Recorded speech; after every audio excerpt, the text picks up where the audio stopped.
குர்ணையில் பிறந்து வளர்ந்தவன்.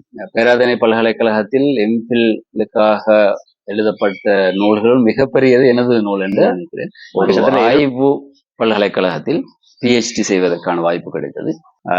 தென்கிழக்கு பல்கலைக்கழகத்தின் ஆரம்பகால விரிவுரையாளர்களில் நானும் ஒரு ஆரம்ப வசதி வாய்ப்புகளை படிப்பதற்கான ஏற்பாடுகளை செய்வதற்கான பல முயற்சிகளை நாங்கள் செய்தோம்.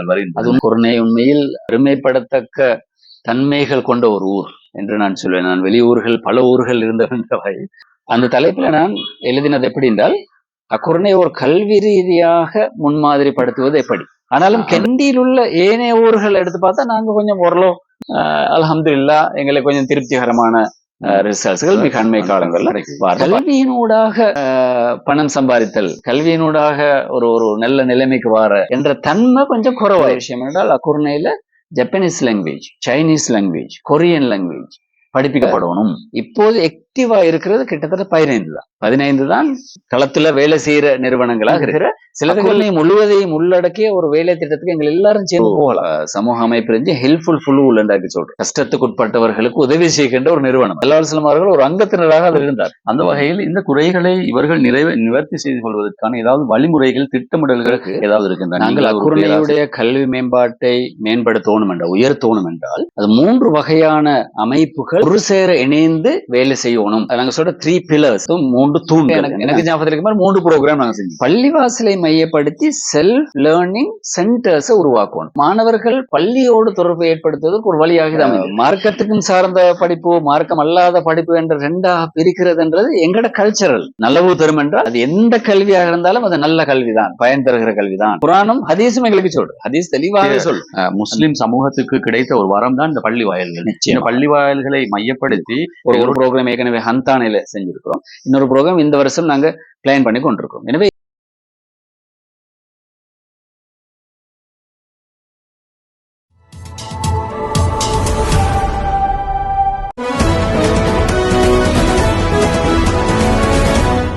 வாய்ஸ் மீடியாவின் தொடர் நேர்காணல் நிகழ்ச்சியில் இன்று நாங்கள் உங்களோடு இணைந்திருப்பது ஆளுமையின் பயணம் என்ற நிகழ்ச்சியினூடாக அக்குர்ணை மண்ணின் கல்வியின் எழுச்சிக்காகவும் கல்வியின் மேம்பாட்டுக்காகவும் பல்வேறுபட்ட வழிகளில் தன்னுடைய கல்வி திறமையை கொண்டு அக்குர்ணை மாணவ செல்வங்களின் எதிர்காலத்தை நோக்காக கொண்டு பல தியாகங்களை செய்தவர். சமூக மேம்பாட்டுக்கான நிறுவனங்களோடு ஒத்துழைப்பாக இருந்து அதில் பல வேலை திட்டங்களை உள்ளடக்கி கல்விமான்களை எமது அக்குர்ணை மண்ணில் விதைக்க வேண்டும் என்ற நல்ல நோக்கில் பல பணிகளையும் செய்தவர். கல்வி மேம்பாட்டுக்காக பல ஒளி விளக்குகளாக இருந்தவர்கள். அவர்கள் மரணித்தாலும் எங்களுடைய மனதை விட்டு நீங்காத நெஞ்சங்களாகவே அவர்கள் என்றும் இருக்கின்றார்கள். அந்த வரிசையில் இன்றும் பல தியாகங்களில் ஈடுபட்டு கொண்டிருக்கக்கூடியவர்கள் பலர் எங்களுடைய மண்ணில் இருந்தாலும் அதில் ஒருவராக இன்று நாங்கள் உங்கள் முன் அழைப்பதற்காகவும் அவர்களுடைய வாழ்க்கையின் எடுத்துக்கொண்ட தியாகங்கள் என்ன மாதிரியான பணிகளை அவர் செய்து கொண்டிருக்கின்றார். அக்குர்ணை மாத்திரமல்ல, இலங்கையின் பல தியாகங்களோடு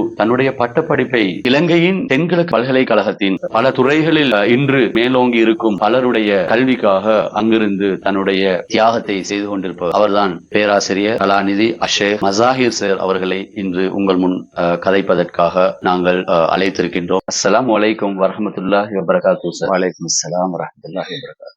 மாஷா அல்லாஹ், இன்று உங்களோடு இந்த நேர்காணலில் இணைந்திருப்பது பெரும் மகிழ்ச்சியை எங்களுக்கு அழைக்கின்றது. அது மாத்திரமல்ல, அக்குர்ணை மண்ணுக்காக பல வேலை திட்டங்களில் உங்கள் முன் மறைமுகமாக இருந்து செய்த ஒருவர் என்று கூட சொல்லலாம். அந்த வகையில் எங்களுடைய அக்குர்ணை வாழ் மக்கள் உங்களை பற்றின தெளிவுகளை பெற்றுக்கொள்வதில் மிக மகிழ்ச்சியாக இருக்கின்றார்கள், எங்களுடைய நேர்கள். அந்த வகையில் உங்களை பற்றின சில விடயங்களை அறிமுகப்படுத்த முடியும். அக்குர்ணையில் பிறந்து வளர்ந்தவன். 1967 மே 9ஆம் தேதி நான் பிறந்தேன். எனக்கு வாய்த்த பெற்றோர்கள் எனக்கு கிடைத்த பெரிய வரம் என்று நான் சொல்லுவேன். அக்குர்ணை பாலிகா அதுதான் படித்தேன். அந்த நேரங்களில் அது கலவன் பாடசாலை. 1972 நான் அங்கே போய் சேர்ந்தேன். பெரிய ஸ்கூல்களுக்கு போகணும் என்ற எண்ணப்பாடு அந்த நேரத்தில் இருக்கவில்லை. எங்களுக்கு இருந்த ஒரே ஸ்கூல் அஸ்ஹர் தான். அஸ்ஹர் பாடசாலைக்கு தான். பெரிய ஸ்கூல்களுக்கு போகிற வழக்கம் இருந்துச்சு. எங்கட தந்தை அப்படியெல்லாம் விரும்பல. எங்கட ஊர் ஸ்கூல்களே படிக்கட்டும். 1983 O level செய்தேன். 1984 நலிமியாவில் போய் சேர்ந்து நலிமியாவிலே முழு நேரமாக நான் எனது வாழ்க்கையை கல்விக்காகவே தியாகம் செய்து கொண்டேன். அது உண்மையில் எனது தனிப்பட்ட விருப்பமே அல்ல, தந்தையுடைய விருப்பம். நான் உயர் சித்தி அடைந்தேன், ஃபர்ஸ்ட் கிளாஸ் என்று நாங்கள் சொல்லுவோம், மும்தாஸ் என்ற அரபில நாங்கள் சொல்லுவோம். எனது வகுப்பிலே நான் மட்டும்தான் மும்தாஸ் என்ற அந்த பட்டத்தை பெறக்கூடியதாக இருந்தது. அதனாலே நிலைமையா என்ன செய்தது என்றால், பாஸ்ட் அவுட் ஆகிய உடனேயே என்னை அவர்களது ஆசிரியர் குழாமில் சேர்த்து. பொதுவாக ஜாமியா நலீமியாவில் படிக்கின்ற எல்லா மாணவர்களும் பேராதனை பல்கலைக்கழகத்தில் பொதுக்கலை பிரிவில் தான் படிப்பார்கள், ஜெனரல் டிகிரி தான் எடுப்பார்கள். எனது நண்பர் ஒருவர் ஷேக் புகாரி என்பவர் கல்லலியை சேர்ந்தவர். அப்ப எங்களது வகுப்பிலே நாங்கள் இருவர் மட்டும் பேராதனை பல்கலைக்கழகத்தில் விசேட கற்கை துறையில் அவருடைய பிரிவு இஸ்லாமிக் கல்ச்சர் எடுத்து எனக்கு செகண்ட் கிளாஸ் அப்பர் டிவிஷன் கிடைத்தது, ஃபர்ஸ்ட் கிளாஸுக்கு அடுத்தது உள்ளது. உண்மையில் அந்த அந்த முயற்சி தான் பல்கலைக்கழக மட்டத்துக்கு எனக்கு போவதற்கு காரணமாகும்.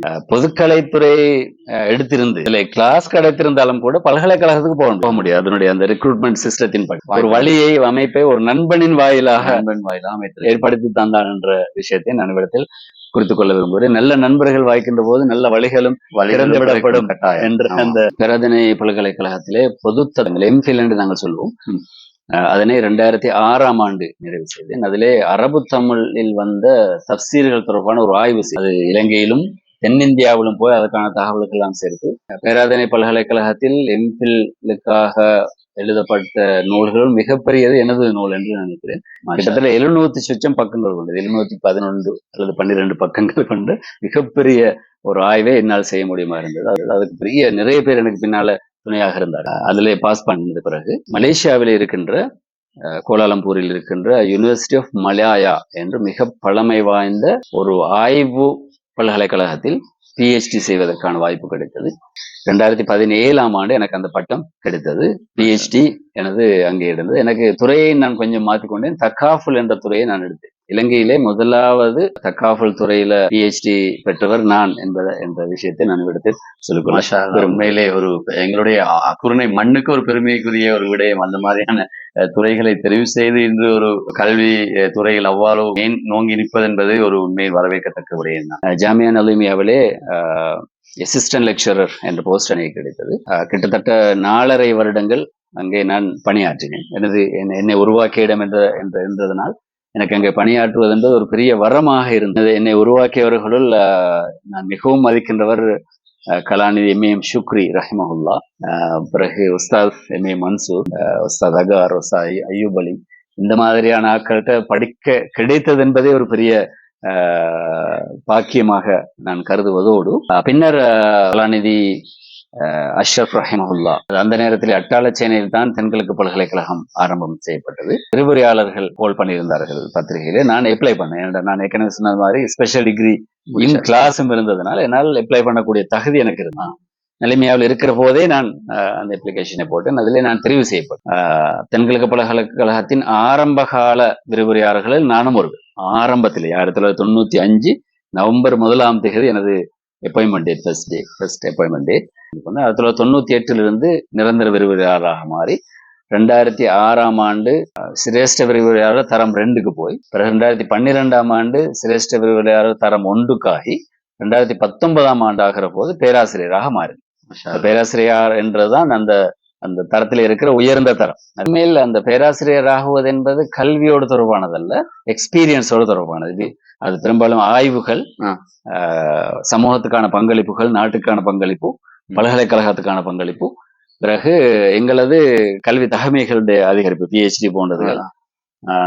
அதுக்கு மேலதிகமாக எங்களது கல்வி பயணம், உதாரணமா எவ்வளவு எக்ஸ்பீரியன்ஸ் இருக்குது என்றதெல்லாம் வச்சு அதுக்கெல்லாம் மார்க்ஸ் போட்டு தான் அந்த பதவியை எங்களுக்கு தருவார்கள். அது ஒரு உயர்ந்த பதவி. பொதுவாக உங்களை பற்றி அக்குருணை வாழ் மக்களுக்கு மிகவுமே அறிமுகம் இல்லாத ஒருவர், அதாவது ஆசிரியர் குழாங்களோடு, பாடசாலைகளோடு நீங்கள் தொடர்புகள் கூடுதலாக இருந்தாலும் அக்குருணைகளுடைய பேரண்ட்ஸ் பொதுவாக உங்களை பற்றின ஒரு அறிமுகம் பொதுவாக இருந்திருக்காது. அதுக்கு காரணம் என்னவாக இருக்கும்? நீங்கள் இங்கு கற்பிக்கக்கூடிய வாய்ப்புகள் ஏதாவது கிடைச்சுதா முன்னுடைய காலங்களில்? 91, 92 என்று நினைக்கிறேன். அக்குருணை சமூகத்தோடு கொஞ்சம் நெருக்கத்தை ஏற்படுத்திக் கொள்ளணும் என்பதற்காக நான் அலிமியாவிலே படித்துக் கொண்டும் படிப்பித்துக் கொண்டும் இருக்கிற சந்தர்ப்பத்தில் அக்குருணை ஜாஹிராவில் ஒரு அரபு வகுப்பை நாங்கள் நடத்தினோம், O level A level பிள்ளைகளுக்காக. உண்மையில் அந்த நேரத்தில் இருந்த ஜாஹிராவுடைய அதிபர் அவர்களே எங்களை அழைத்து அதற்கான முழு ஏற்பாடுகளையும் செய்து வந்து, அந்த நேரத்தில் ஒரு வார்த்தை அவர் எங்களிடம் சொன்னார். பிள்ளைகளுக்கு நீங்கள் அரபு படிப்பித்து அந்த பிள்ளைகள் அதிலே ஃபெயில் ஆனாலும் கூட பரவாயில்லை. ஏனென்றால் அவர்கள் குரானை ஓதுகிற போது அல்லது ஹதீஸை படிக்கிற போது குறைந்தது 1-2 வசனங்களாவது அவங்களுக்கு விளங்கும். அதுவே ஒரு பெரிய விஷயம் தானே.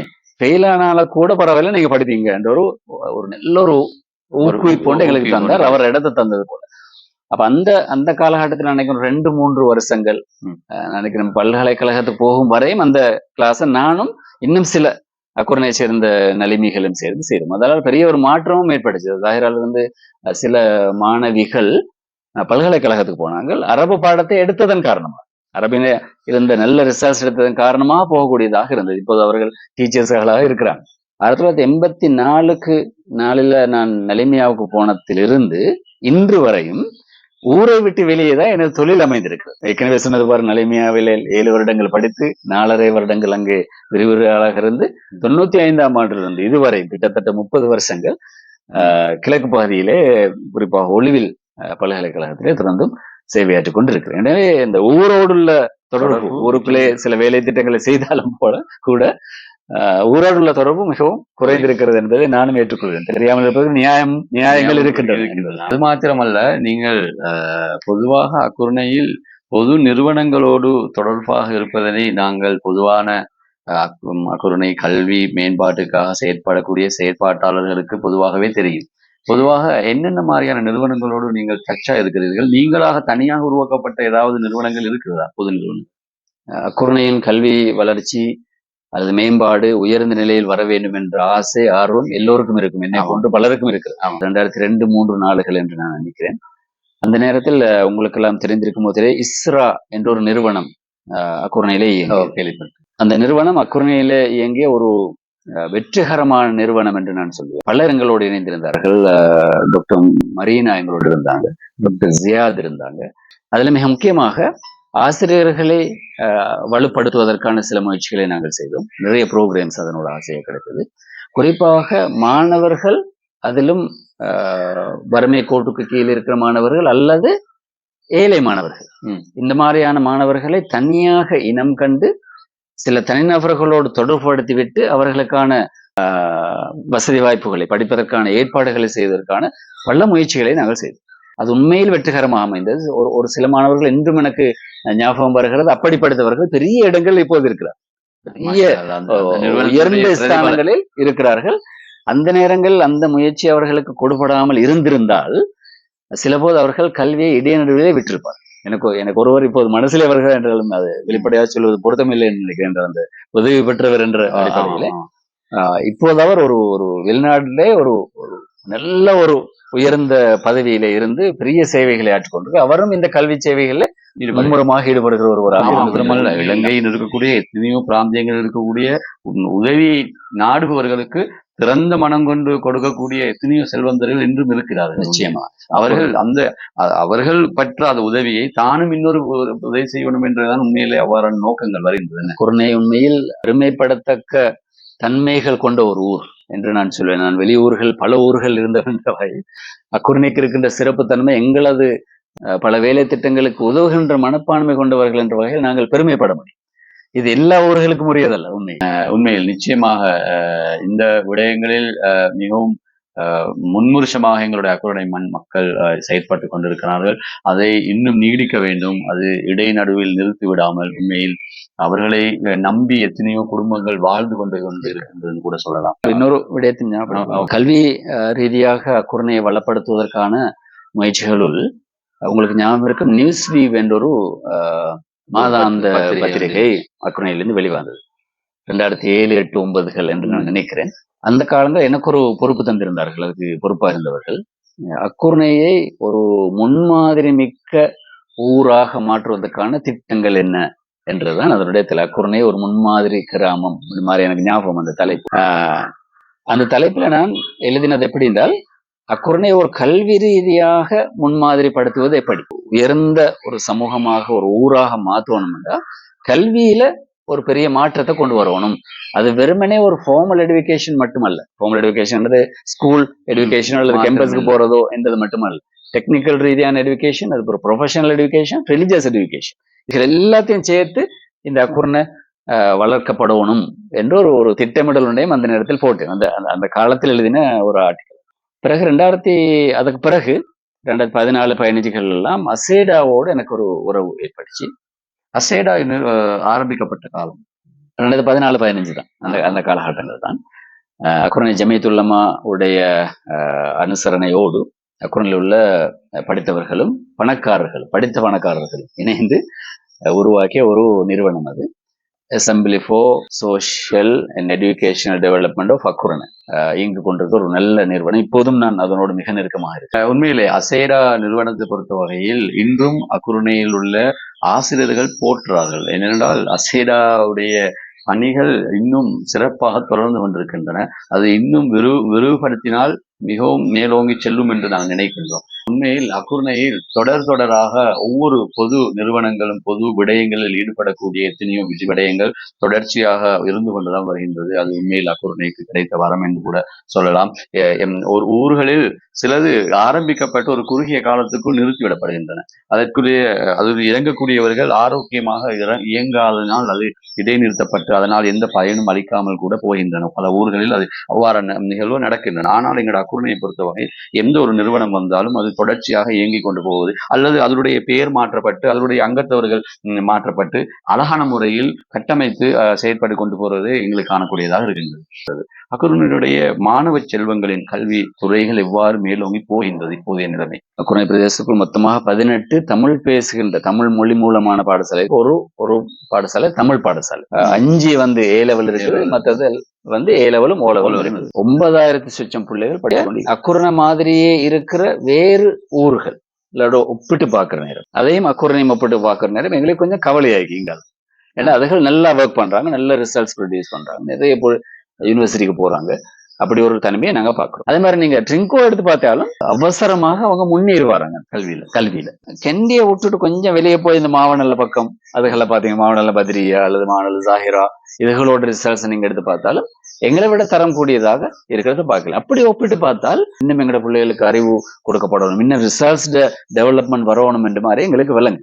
ஆனாலும் கெண்டியில் உள்ள ஏனைய ஊர்கள் எடுத்து பார்த்தா நாங்க கொஞ்சம் ஓரளவு அல்ஹம்துலில்லாஹ் எங்களுக்கு கொஞ்சம் திருப்திகரமான ரிசல்ட்ஸ்கள் மிக அண்மை காலங்கள்ல நாங்க கீழ்நிலை அடைந்திருக்கிறோம் என்று எங்களுக்கு சொல்லிக்கொள்ள மேலா, நல்ல டாப் லெவல் இருக்கிறோம், கல்வியில நல்ல ரிசல்ட்ஸ் எல்லாம் ப்ரொடியூஸ் பண்றோம் என்று மாதிரி சொல்லிக்கொள்வோம் ஏலாம் மிகுது. கிழக்கு பிரதேசத்தை பொறுத்த வரையில அவங்களோட தன்மைகளுக்குள்ளே கல்வி மேம்பாடு என்றது அவங்களோட ரத்தத்துல ஊறினது. உங்களுக்கு தெரியும், ஒரு கல்வி ஒரு சமூகத்துல மேம்படணும்ன்ற 3 தரத்தினர்கள் ஒன்று சேரும். ஒன்று கல்வியை வழங்குபவர்கள், அதிபர், ஆசிரியர். 2வது படிக்கின்ற மாணவர்கள், எல்லாவற்றையும் முக்கியமா பெற்றோர்கள்.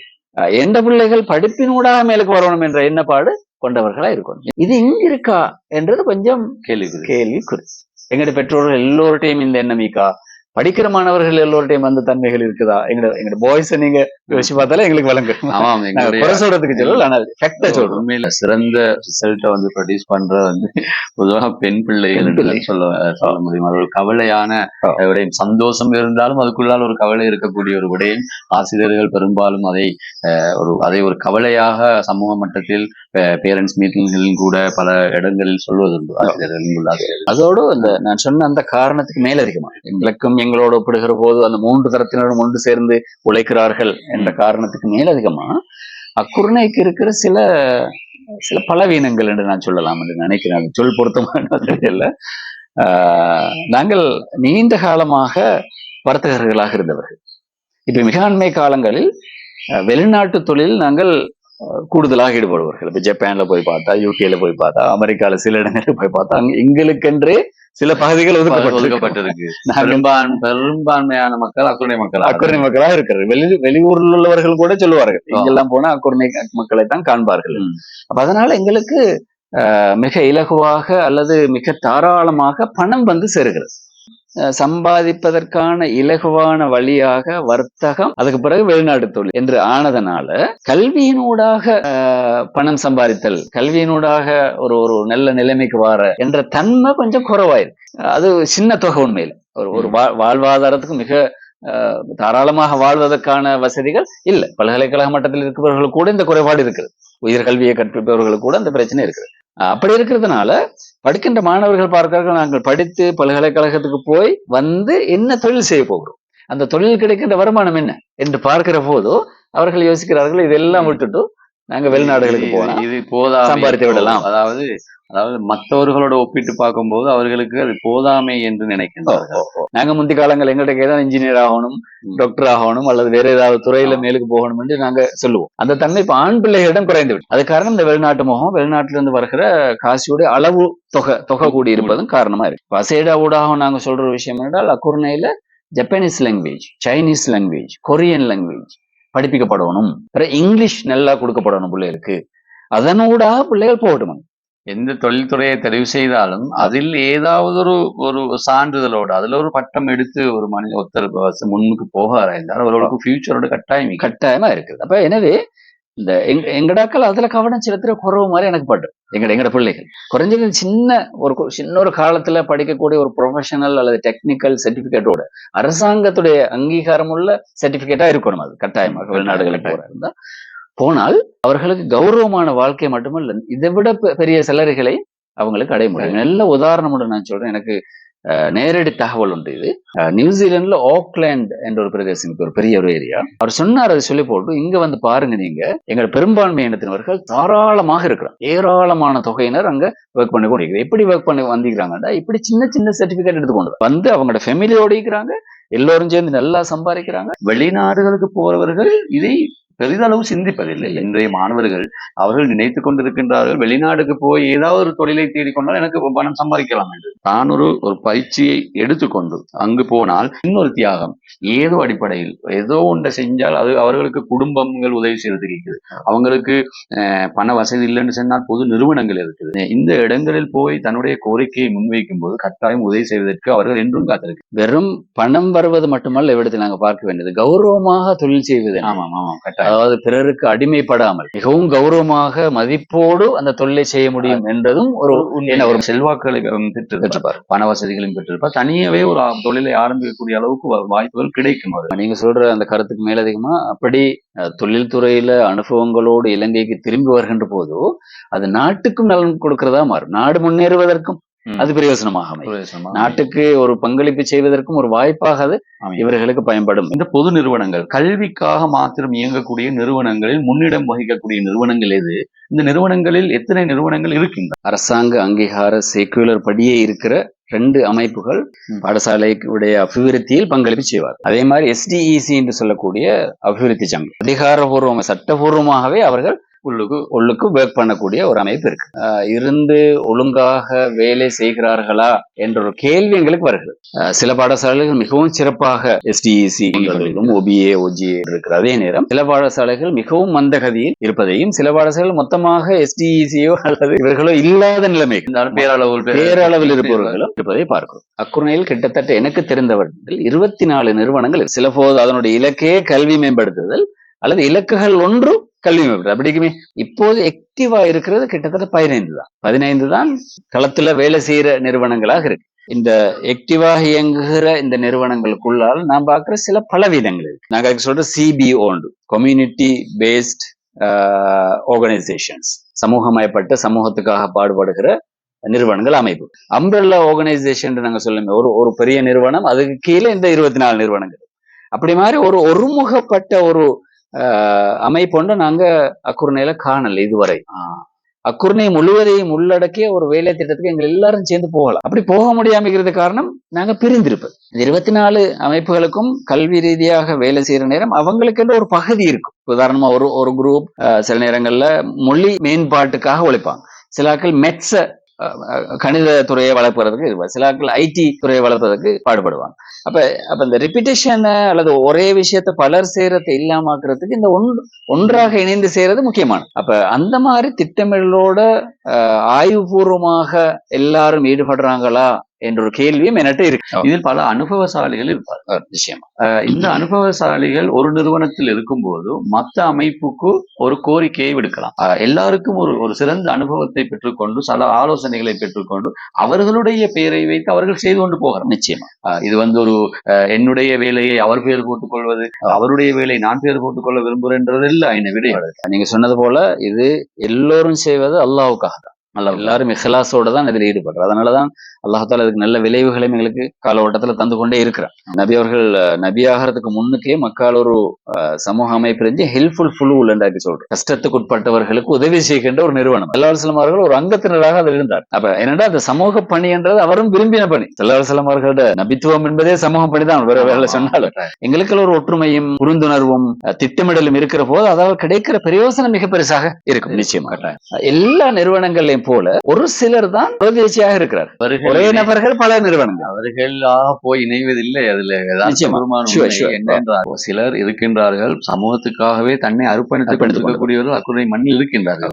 இதை இனங்காணப்பட்ட நிறுவனங்கள் அவர்களை அழைத்துக் கொள்கின்றன. அவர்களுக்கு கோரிக்கை விட்டு அவர்கள் வீடுகளுக்கு சென்று அழைப்பு விடுத்து எப்படியாவது எங்களுடைய நிறுவனத்திலும் இணைந்து கொள்ளும். இதுதான் யதார்த்தமா. அதனைத்தான் நானும் சொல்ல விரும்பினேன்.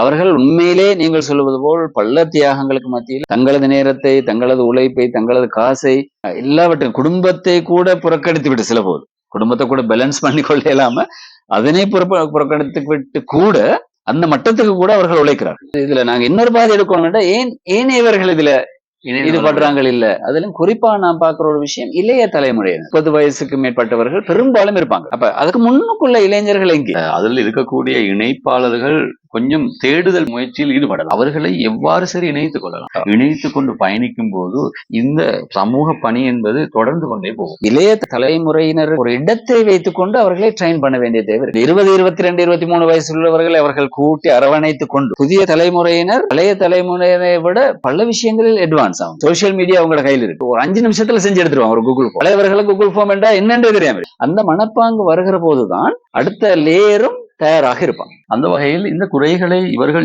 நிவர்த்தி செய்து கொள்வதற்கான ஏதாவது வழிமுறைகள், திட்டமிடல்கள் ஏதாவது இருக்கின்றன? அந்த கண்ணோட்டத்தின்படி அக்குரணையில் ஒரு முயற்சி மிக அண்மை காலங்களில் நடந்து வருகிறது. உங்களுக்கு தெரியும், நான் சொன்னது போல அசேடா நிறுவனம் வேலை செய்து கொண்டிருக்கிறது. அதே போல அக்குரணையில் சிந்தனை மாற்றம் ஒன்றை ஏற்படுத்தணும் என்ற எண்ணத்தோடு அக்குரணையை சேர்ந்த சில சகோதரர்கள் வெளிநாடுகளில் இருந்தும் உள்நாட்டில் இருந்தும் அக்குரணையை சேர்ந்தவர்கள் தான் குர்ன டாக் டீம் ATT என்று நாங்கள் சொல்வோம். அவர்களும் வேலை செய்து கொண்டிருக்கிறார். அக்குரணையுடைய கல்வி மேம்பாட்டை எவ்வாறு மேம்படுத்தலாம் என்று ஒரு நீண்ட ஆய்வு ஒவ்வொரு கிழமை ஒரு குறிப்பிட்ட நேரத்தை ஒதுக்கி வெளிநாட்டில் இருக்கிறவர்களும் சேர்ந்து ஜூம் டெக்னாலஜி ஊடாக நாங்கள் கலந்துரையாடுவோம். டாக் டீமும் அசேடாவும் இணைந்து அக்குரணை எஜுகேஷனல் டெவலப்மெண்ட் இனிஷியேட்டிவ் என்ற ஒரு ப்ரொஜெக்ட் ஒன்றை தயாரித்து அதை லான்ச் பண்ணினாங்க. அது மாத்தளையில் உள்ள ஒரு பெரிய ஹோட்டல் தான் அது ஆரம்பத்தில் லான்ச் பண்ணப்பட்டுச்சு. அந்த புத்தகம் என்னிடம் கையில் இருக்குது, பலரிடமும் அது இருக்கையிலும். இது 3 மொழிகளிலுமா? 2 மொழிகள் இருக்கிறது. ஆங்கிலத்திலும் இருக்கிறது, தமிழிலும் இருக்கு. இந்த புத்தகங்களை எடுத்து கட்டாயம் பார்க்க வேண்டும் நினைக்கிறேன். இந்த புத்தகம் அக்குரணை எடுகேஷனை பத்தி ஒரு தெளிவு அதில் இருக்குது. அதுல இருக்கு கல்விக்காக உழைக்கின்ற நிறுவனங்களை எப்படி ஒன்றிணைக்கலாம் என்பது பற்றியெல்லாம் இதிலே சிந்திக்கப்படும். நாங்கள் அக்குரணையுடைய கல்வி மேம்பாட்டை மேம்படுத்தணும் என்ற உயர்த்தணும் என்றால் அது 3 வகையான அமைப்புகள் ஒரு சேர இணைந்து வேலை செய்யணும். நாங்க சொல்ற 3 pillars, 3 தூண்கள். பாடசாலை சமூகம் என்று வருகிற போது அதிபர், ஆசிரியர்கள், மாணவர்கள், OBA, OGA, பிறகு SDEC எல்லாம் சேர்ந்த ஒரு சமூகம் தான். அப்ப இவர்களை மேம்படுத்துவதன் ஊடாக கல்வி மேம்பாடு இதுகளை துறை சார்ந்த நிபுணர்கள் ஊடாக தொடர்ந்து செய்து கொண்டு வரும். பல ப்ரோக்ராம்ஸ் இதுவரையும் செய்திருக்கும். எனவே அது ஒரு பில்லர். அந்த அடிப்படையில் அவங்களை மேம்படுத்துவோம். நேரடியாக கல்வி மேம்பாட்டுக்கு இவர்கள் தான் துணையாக இருப்பவர்கள். மாணவர்களும் ஆசிரியர்களும் அதிபர்களும் கல்வி சமூகம். ஆமா. 2வது நாங்க யோசிச்சோம், நாங்கள் எல்லோரும் முஸ்லிம்களை பொறுத்தவரையில பள்ளிவாசல் என்றது மிக பிரதானமானது. ஆமா. இஸ்லாத்தை பொறுத்தவரையில பள்ளிவாசல் என்பது ஆன்மீகத்தை வளப்படுத்துவதற்கு மட்டும் உரியதல்ல, ஊரில் இருக்கின்ற அனைத்தையும் வளப்படுத்துவதற்குரிய இடம் தான் பள்ளிவாசல். ஸல்லல்லாஹு அலைஹி வஸல்லம் அவர்களோட பள்ளிவாசல நாங்க பாக்குறோம். மஸ்ஜித் நபவி அப்படித்தான் இயங்கியது என்றதை வரலாற்றுல நாங்க படிச்சிருக்கோம். கல்வி மேம்பாட்டுக்கு துணையாக இருக்கிற பள்ளிவாசல்களாக மாறணும் என்றது 2வது bill. Village level education development committees என்றதை உருவாக்கணும். அதாவது அந்த மஹல்லா மையமான கல்வி மேம்பாட்டு குழுக்களை உருவாக்கணும். இந்த திட்டத்துல நாங்க சொல்லிக்கிறோம். ஒவ்வொரு பள்ளிவாசலுக்கும் இதை நாங்க எடுத்துரைச்சும் இருக்கோம். பல நிகழ்ச்சி திட்டங்களூடாக நாங்க யோசிக்கிறோம். எங்கட பிள்ளைகள் யூனிவர்சிட்டிக்கு போகலாட்டியும் அவங்க ப்ரொஃபஷனல் குவாலிஃபிகேஷனோட அவங்க வெளியே வரலாம். அதே மாதிரி டெக்னிக்கல் ட்ரைனிங் போன்ற அம்சங்களூடாகவும் அவங்க படிச்சு கொள்ளலாம். அதே மாதிரி ரிலிஜியஸ் எஜுகேஷன், மார்க்கத்தை படிக்கிற விஷயங்கள் அதனூடாகவும் அவர்கள் மேலுக்கு போகலாம். இதெல்லாம் சேர்ந்ததுதான் கல்வி என்று நாங்க அசைடா கருது. இந்த AEDI திட்டம் கருது. ஒரு துறையில மட்டும் கவனம் செலுத்தப்படாது, எல்லா துறைகளையும் சேர்த்துக்கொண்டு கவனம் செலுத்தணும் என்றது அதில் இருக்கு. அப்ப எனவே ஒரு பள்ளிவாசல்ல இந்த இந்த நிறுவனம் ஒன்று உருவாகிற பள்ளிவாசல மையப்படுத்தி நிறுவனம் உருவாகிற நேரம் அந்த நிறுவனத்துல யார் யார் ஈக்கணும் என்று நாங்க அடையாளப்படுத்துற போது பள்ளிவாசல் நிர்வாகத்தை சேர்ந்த 2 பேர் இருந்தால் போதும் என்று நாங்க யோசிக்கிறோம். ஏன்னா பள்ளிவாசல் நிர்வாகத்துக்கு வேறு பல வேலைகள் இருக்கு. அவங்க இதுல வந்து செய்யும் போது அது ஆரோக்கியமா இருக்காது, பெரிய விளைவுகளே தராது. அவர்களிடம் ஒரு அனுசரணை இருக்கணும் என்றதுக்காக கட்டாயம் 2 பேர் இருக்கணும் என்று அந்த முடிவை எடுத்திருக்கிறோம். அடுத்தது அந்த மஹல்லாவுக்குள்ளே ஒவ்வொரு துறை சார்ந்தவர்கள் அல்ல இனங்கண்டு, அது ஆண்கள் பெண்கள் யாராகவும் இருக்கலாம், இனங்கண்டு அவர்களே இந்த குரூப்ல சேர்க்கணும். உதாரணமாக யூனிவர்சிட்டியில படிச்ச ஒரு ஆள் இருக்கிறாங்க, அவரை சேர்த்துக்கொள்வோம். டெக்னிக்கல் காலேஜ்ல படிச்ச ஒரு ஆள் அல்லது படிக்கிற ஒரு ஆள் இருந்தாலும் சேர்த்துக்கணும். அண்டர் கிராஜுவேட்ஸும் அதுல இருக்கும். A-level செய்யற 1-2 பிள்ளைகளும் அந்த குழுவுல இருக்கும். பெண்கள் சார்ந்த விஷயத்தை பேசுறதுக்கும் பெண்களோட கல்வி சம்பந்தமா பேசுறதுக்கும் இருக்கும். ரிலிஜியஸ் எஜுகேஷன் பற்றி பேசுற ஒரு ஆளுமும் அதுக்கு இருக்கும். எல்லாம் சேர்ந்த ஒரு குழுவாக அது அமையணும் என்றது, அது எல்லா ஊருக்கும் வரணும், எல்லா தனித்தனி மஹல்லாக்கும் வரணும் என்றது எங்களுடைய இந்த திட்டங்கள் ஒன்று.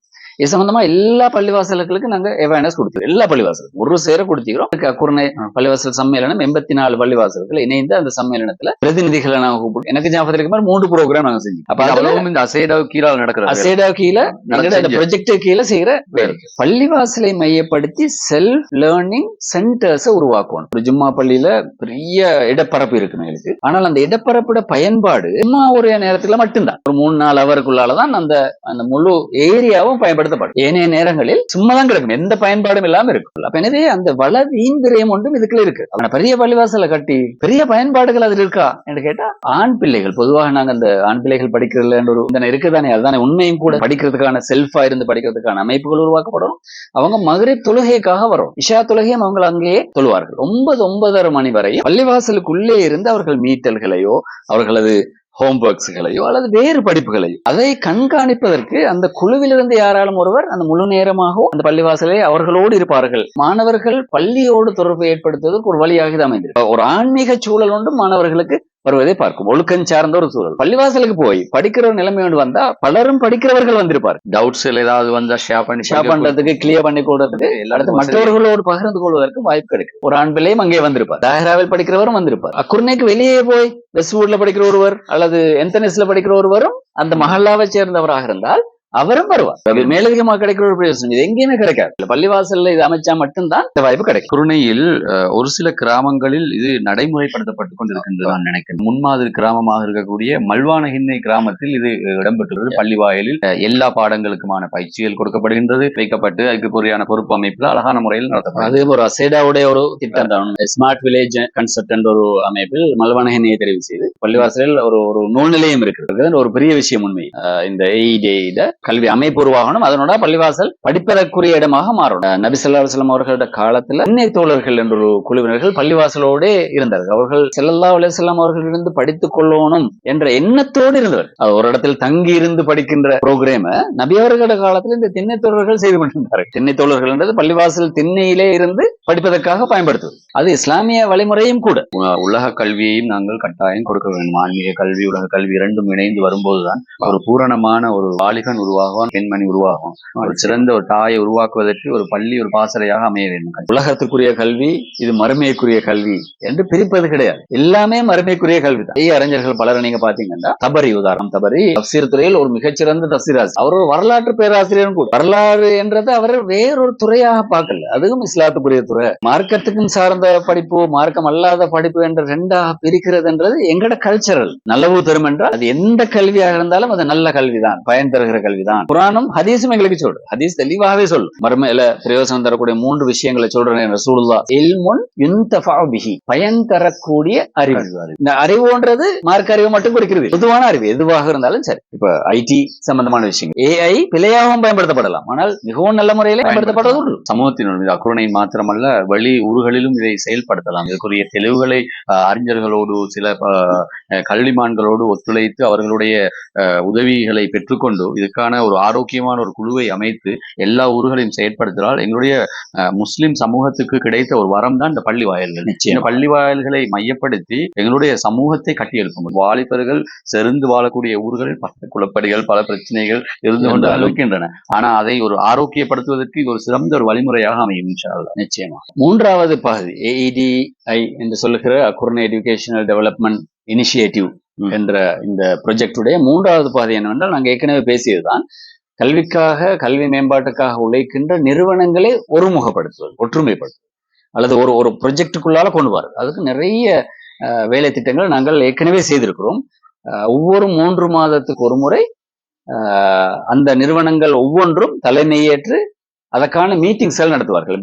அடுத்த மீட்டிங் நான் நினைக்கிறேன் வார ஜூன் மாதம் அளவில் நடக்க இருக்கிறது. பிறகு ஒரு வருடத்துக்கு ஒரு முறை எல்லோரையும் அழைத்து சென்று இரவு தங்கி இடத்தில் முழுமையாக அதுக்கான ட்ரைனிங் அதுகளை நாங்க செய்திருக்கோம். ஒரு ப்ரோக்ராம் ஏற்கனவே ஹந்தானையில செஞ்சிருக்கிறோம். இன்னொரு ப்ரோக்ராம் இந்த வருஷம் நாங்க பிளான் பண்ணி கொண்டிருக்கோம். எனவே இவர்கள் எல்லோரையும் இணைத்து ஒருமுகப்பட்டு அக்குருணையுடைய கல்வி மேம்பாட்டுக்காக உழைக்கின்ற ஒரு குடையின் கீழ் உழைக்கின்றவர்களாக மாற்றுவதற்கான முயற்சி இந்த திட்டத்தினூடாக முன்வைக்கப்பட்டிருக்கு. அக்குருணையுடைய கல்வி மேம்பாட்டுக்காக அக்குருணையுடைய வாலிபர்களின் எதிர்காலத்தை ஒரு ஒளிமயமாக்குவதற்கான திட்டங்கள் தான் என்று சொல்ல முடியும்.